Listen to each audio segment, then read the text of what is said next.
Hello friends, welcome back to Technique Malayalam. നമ്മൾ unboxing ചെയ്യാൻ പോകുന്നത് ഓപ്പോൻ്റെ ഏറ്റവും പുതിയ ബഡ്ജറ്റ് ഡിവൈസായ ഓപ്പോ K12X 5G ആണ്. അപ്പോൾ K സീരീസ് ഓപ്പോ കുറച്ച് വർഷങ്ങൾക്ക് മുമ്പ് ഇറക്കിയ ഒരു സീരീസാണ്.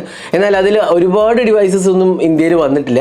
ഇപ്പോൾ ഓപ്പോ അടുത്തായിട്ട് ഇറക്കിയ ഒരു ഡിവൈസാണ് ഓപ്പോ K12X. ഇത് പ്രോബ്ലി ഒരു 15,000 റുപ്പീസിൻ്റെ ആ റേഞ്ചിലായിരിക്കും വരിക എന്ന് എനിക്ക് തോന്നുന്നു. അപ്പോൾ ഒരു 5G ഡിവൈസാണ്, അത്യാവശ്യം ഡീസൻറ്റ് സ്പെസിഫിക്കേഷൻ ഒക്കെ ഉണ്ട്. അപ്പോൾ നമ്മളെല്ലാം വഴിയെ പറയാം. അപ്പോൾ ഓപ്പോ K12X 5Gൻ്റെ ഒരു വളരെ ക്വിക്കായ അൺബോക്സിങ്ങും നമ്മുടെ ഫസ്റ്റ് ഇംപ്രഷനുമാണ് നമ്മൾ ഈ വീഡിയോയിലൂടെ പങ്കുവെക്കുന്നത്. അപ്പോൾ എപ്പോഴത്തെ പോലെ ഈ ചാനൽ ആദ്യമായിട്ടാണെങ്കിൽ സബ്സ്ക്രൈബ് ബട്ടൺ പ്രസ് ചെയ്യുക, അതേപോലെ തന്നെ ബെൽ ഐക്കൺ ക്ലിക്ക് ചെയ്യുമ്പോൾ നിങ്ങൾക്ക് എല്ലാ വീഡിയോസിൻ്റെയും നോട്ടിഫിക്കേഷൻ കൂടെ ലഭിക്കുന്നതാണ്.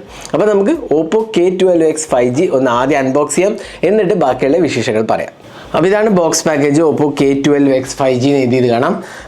പിന്നെ ഇവിടെ 12 സീരീസ് എന്ന് എഴുതിയത് കാണാം. ഇതിനകത്ത് വരുന്നത് 360 ഡിഗ്രി ഡാമേജ് പ്രൂഫ് ആർമർ ബോഡിയാണ്. 45 watt super VOOC, 5000 mAh battery, 5100 120 Hz display, ultra bright display എന്നൊക്കെ എഴുതിയിട്ടുണ്ട്. സ്പ്ലാഷ് ടച്ച് എഴുതിയിട്ടുണ്ട്. പിന്നെ 6GB 120GB വേരിയൻ്റാണ് നമുക്ക് കിട്ടിയിരിക്കുന്നത്. പേർപ്പിൾ കളറാണ്, മിഡ് നൈറ്റ് പേർപ്പിൾ എന്ന് പറഞ്ഞ കളറാണ്. Sir value 1.176, head body sir 1.186 ആണ് വരുന്നത്. LTE ബാൻഡ്സ് എല്ലാം സപ്പോർട്ടഡ് ആണ്, 5G ബാൻഡ്സ് സപ്പോർട്ടഡ് ആണ്. ഇത് നമുക്ക് ബോക്സ് തുറക്കുമ്പോൾ തന്നെ മുകളിൽ കാണുന്ന ഓപ്പോ K12X ആണ്. പിന്നെ വരുന്നത് ഒരു കേസാണ്, ഒരു TP കേസാണ്. സ്റ്റാൻഡേർഡ് TP കേസ് അല്ല, എന്നാൽ കുറച്ചൊരു ഭംഗിയുള്ള ഒരു TP കേസാണ്. ഇത് കുഴപ്പമില്ലാത്ത ഒരു കേസായിട്ട് എനിക്ക് തോന്നി. നല്ലൊരു മെറ്റീരിയൽ ഫിനിഷൊക്കെ ഉണ്ട്. സിം ഇജക്റ്റ്, പിന്നെ മാനുവൽ ആൻഡ് വാറൻറ്റി ഇൻഫർമേഷൻ, പിന്നെ ഒരു 45 വാട്ട് അഡാപ്റ്ററാണ് കൊടുത്തിരിക്കുന്നത്. പിന്നെ ഒരു USB Type-C ചാർജിങ് കേബിളാണ് കൊടുത്തിരിക്കുന്നത്. അപ്പോൾ ഇത്രയാണ് ബോക്സിനകത്ത് വരെ. നമുക്ക് ഡിവൈസ് ഒന്ന് ബൂട്ട് ചെയ്യാം. അപ്പോൾ ഇതാണ് ഓപ്പോ K12X. അപ്പോൾ ഇവിടെ നമുക്ക് ബാക്ക് പാനലിൽ ഒരു ഫ്ലാറ്റ് ഡിസൈനാണ്. ഇതൊരു പേർപ്പിൾ കളറാണ്. ക്യാമറ മോഡ്യൂൾ ഒരു എന്താ പറയുക, നല്ലൊരു ഷേപ്പിലാണ് കൊടുത്തിരിക്കുന്നത്. അതിനകത്ത് തന്നെയാണ് LED ഫ്ലാഷും വന്നിരിക്കുന്നത്. ഒരു ഡ്യുവൽ ക്യാമറ സെറ്റപ്പാണ്. ക്യാമറയിലോട്ട് ഞാൻ വിശദമായി വരാം. ഒരു പ്ലാസ്റ്റിക് മെറ്റീരിയലാണ്, ഓപ്പോ ബ്രാൻഡിങ് ആണ്. സൈഡ് മൗണ്ട് ഫിംഗർ പ്രിന്റ് സ്കാനറും പവർ ബട്ടനുമാണ്. ഇവിടെ നമുക്ക് വോളിയം ലോക്ക് കീസാണ്. മുകൾ ഭാഗത്ത് ഓപ്പണിങ്സ് സ്ലോട്ട്സ് ഒന്നുമില്ല. സൈഡിൽ സിം ട്രേ ഉണ്ട്. താഴത്ത് 3.5mm ഓഡിയോ ജാക്ക് ഉണ്ട്. USB Type-C പോർട്ടും സ്പീക്കർ യൂണിറ്റ്, സിംഗിൾ സ്പീക്കർ മാത്രമേ അവൈലബിൾ ആവുള്ളൂ. അപ്പോൾ ഇതാണ് ഡിസൈൻ ലാംഗ്വേജ്. ഒരു ഫ്ലാറ്റ് ഡിവൈസ് എന്നുള്ള നിലയ്ക്ക് എനിക്ക് തോന്നുന്നു കുഴപ്പമില്ലാത്ത ഒരു എക്സ്പീരിയൻസ് ആണ് വരുന്നത്. ഇൻ ഹാൻഡ് ഫീലും കുഴപ്പമില്ല. അത്യാവശ്യം എന്താ പറയുക, ഹോൾഡ് ചെയ്യാനൊക്കെ നല്ലൊരു ഫീൽ ഉണ്ട്. ഇത് അറൗണ്ട് 186 grams ആണ് വെയിറ്റ് വരുന്നത്. അതുകൊണ്ട് തന്നെ ഭയങ്കര ഹെവി ആയിട്ടും തോന്നില്ല. പിന്നെ 7.68 mm തിക്കാണ്. അപ്പോൾ അഗെയിൻ തിക്നെസ്സും വളരെ മിനിമലായിട്ട് എനിക്ക് തോന്നിയത്. പിന്നെ സ്ക്രീൻ ടു ബോഡി റേഷ്യോ 89.9% ആണ്. അത് കുറവാണെന്ന് എനിക്ക് തോന്നുന്നത്. താഴത്തെ ബേസിൽ കുറച്ചധികം ഉണ്ട്. അപ്പോൾ ഇതാണ് നമ്മുടെ ഡിവൈസ്. അപ്പോൾ ഞാൻ ബൂട്ട് ചെയ്തിരിക്കുകയാണ്.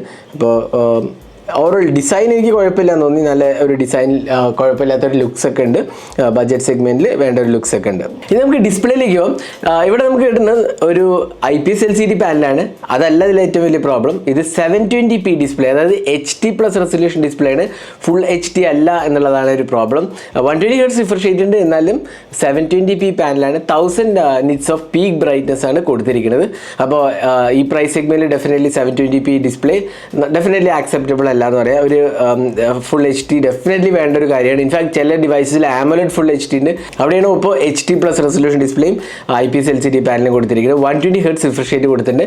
കളേഴ്സ് ഡീസൻ്റ് ആണ്. എന്നാൽ നമുക്ക് കണ്ടാൽ തന്നെ അറിയാൻ പറ്റുന്നത് 720p പാനലാണ്. അത്രയ്ക്ക് ഒരു ഷാർപ്പ് റെസൊല്യൂഷനൊന്നും ഡെഫിനറ്റ്ലി ഇല്ല. നമുക്ക് യൂസ് ചെയ്യുമ്പോൾ തന്നെ അറിയാൻ പറ്റും 720p പാനലാണ്. അതേപോലെ മൂവീസ് വാച്ച് ചെയ്യാൻ അഗെയിൻ ഡീസൻറ്റ് എക്സ്പീരിയൻസ് മാത്രമേ പറയാൻ പറ്റുള്ളൂ. ഫുൾ HD ആയിരുന്നെങ്കിൽ ഡെഫിനറ്റ്ലി നല്ല ഒരു എക്സ്പീരിയൻസ് കിട്ടിയേനെ. പിന്നെ പഞ്ച് ഹോൾ സെൽഫി ക്യാമറയാണ്. ബെസൽസിൻ്റെ കാര്യം പറയുകയാണെങ്കിൽ അത്യാവശ്യം ലാർജ് ബെസൽസ് ആണ് കൊടുത്തിരിക്കുന്നത്. താഴത്തെ ബെസലും അത്യാവശ്യം വലുതാണെന്ന് വേണമെങ്കിൽ പറയാം. പിന്നെ സൈഡ് ബെസൽസ് കുഴപ്പമില്ല, മുകളിലും കുറച്ച് വലുതാണ്. എന്നാൽ കുഴപ്പമില്ലാത്ത ഒരു ബെസൽ എക്സ്പീരിയൻസ് ആണ് ബഡ്ജറ്റ് സെഗ്മെൻറ്റ്. എന്നാലും ഞാൻ വീണ്ടും പറയാം, ഇതൊരു ഫുൾ HD പാനലായിരുന്നെങ്കിൽ കുറച്ചുകൂടി ഡെഫിനറ്റ്ലി നല്ല ഒരു എക്സ്പീരിയൻസ് ആയിരുന്നു. ഇത് നമുക്ക് അത്ര റെസൊല്യൂഷൻ വരുന്നില്ല എന്നുള്ളതാണ് അതിൻ്റെ ഒരു ആസ്പെക്റ്റ്. ഇനി നമുക്ക് സോഫ്റ്റ്വെയറിലേക്ക് പോകാം. സോഫ്റ്റ്വെയറിൽ വരുന്നത് ഇതിനകത്ത് കളർ OS ആണ്. ഞാൻ ജസ്റ്റ് എബൌട്ട് ഫോൺ എടുക്കാം. എബൌട്ട് ഡിവൈസ് കളർ OS 14 ആണ് വരുന്നത്.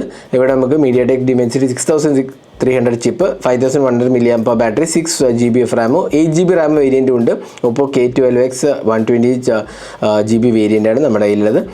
പിന്നെ UI നോക്കുകയാണെങ്കിൽ നമുക്ക് എല്ലാ ഇതിലും കിട്ടുന്ന പോലെ തന്നെയുള്ള ഫീച്ചേഴ്സ് ഒക്കെ ഇതിനകത്തുണ്ട്. Split view, flexible window, smart side bar, അങ്ങനത്തെ ഓപ്ഷൻസ് എല്ലാം ഉണ്ട്. വാൾപേപ്പർ സ്റ്റൈൽ കസ്റ്റമൈസേഷനും അങ്ങനത്തെ എല്ലാ ഓപ്ഷൻസ് തന്നെ വരുന്നുണ്ട് അതിൻ്റെ. Themes support, icons. ഇനി ബ്ലോട്ട് വേസിൻ്റെ കാര്യം പറയുകയാണെങ്കിൽ ഒരുപാട് ബ്ലോട്ട് വേസ് ഉണ്ട്. കണ്ടില്ലേ, ഒരുപാട് ബ്ലോട്ട് വേസ് ഇതിനകത്ത് വരുന്നുണ്ട്. ഹോട്ട് ആപ്സ്, ഹോട്ട് ഗെയിംസ് ഉണ്ട്. കണ്ടില്ലേ, ഇഷ്ടം പോലെ ബ്ലോട്ട് വേസ് ഇതിനകത്ത് കൊടുത്തിട്ടുണ്ട്. അപ്പോൾ മേ ബി നമുക്ക് അൺഇൻസ്റ്റാൾ ചെയ്ത് കളയാമെന്ന് എനിക്ക് തോന്നുന്നു. ജസ്റ്റ് ഒരെണ്ണം ട്രൈ ചെയ്ത് നോക്കാം.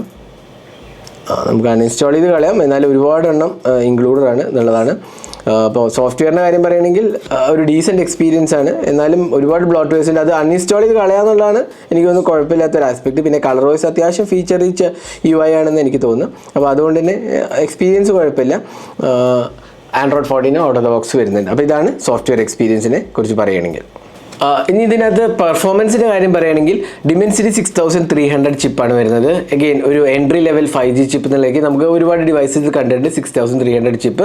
അപ്പോൾ അഗെയിൻ ആൻഡ്രോയിഡ് സ്കോർ അറൗണ്ട് എനിക്ക് തോന്നുന്നു 4 lakhിൻ്റെ അടുത്താണെന്ന് തോന്നുന്നു. അഗെയിൻ ആവറേജ് ക്വാളിറ്റി കുഴപ്പമില്ലാത്തൊരു എക്സ്പീരിയൻസ് ആണ്. 6GB റാമും 128GB സ്റ്റോറേജും 8GB റാമും 256GB സ്റ്റോറേജുമാണ് വരുന്നത്. അപ്പോൾ ആ രണ്ട് കോൺഫിഗറേഷനിലാണ് വരുന്നത്. ഇനി റെസ്പോൺസ് ഒക്കെ UI റെസ്പോൺസ് കുഴപ്പമില്ല, അത്യാവശ്യം ഡീസൻറ്റ് എക്സ്പീരിയൻസ് ഒക്കെ നമുക്ക് കിട്ടുന്നുണ്ട്. കുഴപ്പമില്ലാത്ത ഒരു കാര്യം 6300 നമുക്കറിയാലോ ബഡ്ജറ്റ് സെഗ്മെന്റിൽ വരുന്ന ഒരു ചിപ്പാണ്. ഇൻഫാക്റ്റ് ഈ ചിപ്പ് ഇറങ്ങിയ 10,000 രൂപയുടെ ഫോൺസും ഉണ്ട്. അപ്പോൾ ഈ പ്രൈസ് സെഗ്മെന്റ് ഈ ചിപ്പ് അനുയോജ്യമാണോ എന്ന് ചോദിച്ചാൽ ഡെഫിനറ്റ്ലി അല്ല. എന്നാലും ചിപ്പിൻ്റെ കാര്യം പറയുകയാണെങ്കിൽ 6300 കുഴപ്പമില്ലാത്ത ഒരു ബഡ്ജറ്റ് 5G ചിപ്പാണെന്ന് നമുക്ക് വിശേഷിപ്പിക്കാവുന്നതാണ്. പിന്നെ ഇതിനകത്ത് ഡ്യുവൽ സിം കാർഡും 5G സപ്പോർട്ടും ഉണ്ട്. സിംഗിൾ സ്പീക്കറാണ്, ബോട്ടം ഫയറിംഗ് സ്പീക്കറാണ് കൊടുത്തിരിക്കുന്നത്. പിന്നെ സൈഡ് മൗണ്ടഡ് ഫിംഗർ പ്രിൻറ്റ് സ്കാനറാണ് വരുന്നത്. അപ്പോൾ ഇത്രയാണ് ഇതിൻ്റെ പെർഫോമൻസിൻ്റെ കാര്യം പറയുന്നത്. ഇനി നമുക്ക് ക്യാമറയിലോട്ട് പോകാം. ക്യാമറ ഒരു ഡ്യുവൽ ക്യാമറ സെറ്റപ്പാണ് കൊടുത്തിരിക്കുന്നത്. മെയിൻ ക്യാമറ 32 മെഗാപിക്സൽ f1.8 അപ്പേച്ചറാണ്. ജനറലി നമ്മൾ 50 മെഗാപിക്സൽ 108 മെഗാപിക്സൽ എന്നൊക്കെ കാണുന്ന പോലെയല്ല, ഇത്തവണ 32 മെഗാപിക്സലാണ് കൊടുത്തിരിക്കുന്നത്. അതെന്താ എനിക്ക് മനസ്സിലായില്ല. സാധാരണ റിയറിലല്ല 32 മെഗാപിക്സൽ വരാറ്, ഫ്രണ്ടിലാണ് വരാറ്. എനിവേസ് ഇത് 32 മെഗാപിക്സൽ പ്രൈമറി ക്യാമറയാണ്. പിന്നെ ഒരു 2 മെഗാപിക്സൽ ഡെപ്ത് സെൻസറും 8 മെഗാപിക്സൽ സെൽഫി ക്യാമറയാണ്, പഞ്ച് ഹോൾ സെൽഫി ക്യാമറയാണ് കൊടുത്തിരിക്കുന്നത്. അപ്പോൾ വളരെ ഒരു ബേസിക് ക്യാമറ സെറ്റപ്പാണ് കൊടുത്തിരിക്കുന്നത് ഇതിനകത്ത്. ഇനി വീഡിയോ റെക്കോർഡിങ്ങിൻ്റെ കാര്യം പറയുക വെച്ചാൽ മാക്സിമം വരുന്നത് 1080p at 60 FPS സപ്പോർട്ട് ഉണ്ട്. 1080p 30 FPS 60 FPS ആണ് വരുന്നത്. 4K റെക്കോർഡിംഗ് ഒബ്വിയസ്ലി ഇല്ല, ബഡ്ജറ്റ് സെഗ്മെന്റ് ആണ്. ഇതാണ് ക്യാമറ ഹാർഡ്വെയറെ കുറിച്ച് പറയുന്നത്. ഇനി നമുക്ക് ക്യാമറ സാമ്പിൾസ് കാണാം. ഇതെല്ലാം ഓപ്പോ K12X 5G എടുത്ത ക്യാമറ സാമ്പിൾസ് ആണ്. നിങ്ങൾക്ക് എന്ത് കണ്ടിട്ട് തോന്നുന്നു? എനിക്കൊന്ന് വളരെ ഒരു ഡീസൻറ്റ് ക്യാമറ എന്ന് മാത്രമേ പറയാൻ പറ്റൂ. വലിയൊരു എക്സ്പീരിയൻസും നമുക്ക് ഡെഫിനറ്റ്ലി കിട്ടുന്നില്ല. കുഴപ്പമില്ലാത്ത ഒരു എക്സ്പീരിയൻസ് മാത്രമേ ഇതിനെ വിശേഷിപ്പിക്കാൻ പറ്റുള്ളൂ. അപ്പോൾ നിങ്ങളുടെ അഭിപ്രായങ്ങൾ കമൻറ്റ് സെക്ഷനിൽ ഡെഫിനറ്റ്ലി പോസ്റ്റ് ചെയ്യാം. ഇതിനകത്ത് വരുന്ന 5100 mAh കപ്പാസിറ്റി ബാറ്ററിയാണ്. അതിനൊപ്പം തന്നെ നമുക്ക് 45 വാട്ട് സൂപ്പർ വൂക്ക് ചാർജിങ് ആണ് വരുന്നത്. Again 5100 mAh capacity battery. അതിനൊപ്പം തന്നെ വെറും HD+ റെസൊല്യൂഷൻ ഡിസ്പ്ലേ. അപ്പോൾ നമുക്ക് നല്ല ഒരു ബാറ്ററി ലൈഫ് കിട്ടുന്നുള്ളതിൽ എനിക്ക് തോന്നുന്നു നല്ലൊരു എക്സ്പീരിയൻസ് കിട്ടും ബാറ്ററി ലൈഫ്. കാരണം ഫുൾ HD അല്ല, HD+ റെസൊല്യൂഷൻ ഡിസ്പ്ലേയാണ് പവർ ചെയ്തിരിക്കും. പിന്നെ Dimensity 6300 കുഴപ്പങ്ങളൊന്നും ഇല്ലാത്തൊരു ബാറ്ററി എഫിഷ്യൻ ചിപ്പൊക്കെയാണ്. അപ്പോൾ അതുകൊണ്ട് തന്നെ ബാറ്ററി ലൈഫിൻ്റെ കാര്യത്തിൽ കുഴപ്പമൊന്നുമില്ല. പിന്നെ 45 വാട്ട് ചാർജിങ് അറൗണ്ട് 1.5 hours എടുത്തെടുക്കുമെന്ന് എനിക്ക് തോന്നുന്നു ചാർജ് ചെയ്യാൻ. അത്രയ്ക്ക് ഫാസ്റ്റ് ഒന്നല്ല, എന്നാലും ഒരു ഡീസൻറ്റ് എക്സ്പീരിയൻസ്. ഫാസ്റ്റ് ചാർജർ ബണ്ടിൽഡാണ്. അഗെയിൻ വളരെ ഫാസ്റ്റായി ചാർജ് ചെയ്യും. സൂപ്പർ വൂക്ക് എന്നൊക്കെ പറയുമെങ്കിലും അത് അത്രയ്ക്ക് ഫാസ്റ്റ് അല്ല എന്നാണ് എനിക്ക് തോന്നുന്നത്. അപ്പോൾ ഇതായിരുന്നു ഓപ്പോ K12X 5Gൻ്റെ ബാറ്ററി എക്സ്പീരിയൻസ്.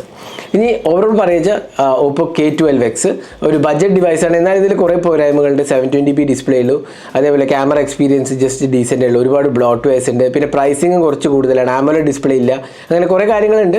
എന്നാൽ ഡിസൈൻ കുഴപ്പമില്ല. അതേപോലെ ബാറ്ററി ലൈഫും അത്യാവശ്യം നല്ലതായിട്ട് എനിക്ക് തോന്നി. അപ്പോൾ ഇതാണ് ഓപ്പോ K12X 5Gൻ്റെ അൺബോക്സിംഗ് ആൻഡ് സോൺ വീഡിയോ. ഈ വീഡിയോ നിങ്ങൾക്ക് ഇഷ്ടപ്പെടുന്നതായിരിക്കും. നിങ്ങളുടെ അഭിപ്രായങ്ങൾ കമൻറ്റ് സെക്ഷനിൽ പോസ്റ്റ് ചെയ്യാൻ മറക്കരുത്. നിങ്ങൾക്ക് എന്ത് തോന്നുന്നു ഈ ഡിവൈസിനെ കുറിച്ച് എല്ലാം തന്നെ കമൻറ്റ് സെക്ഷനിൽ പോസ്റ്റ് ചെയ്യാം. അപ്പോൾ thanks for watching. Hope to see you next video. Have a great day.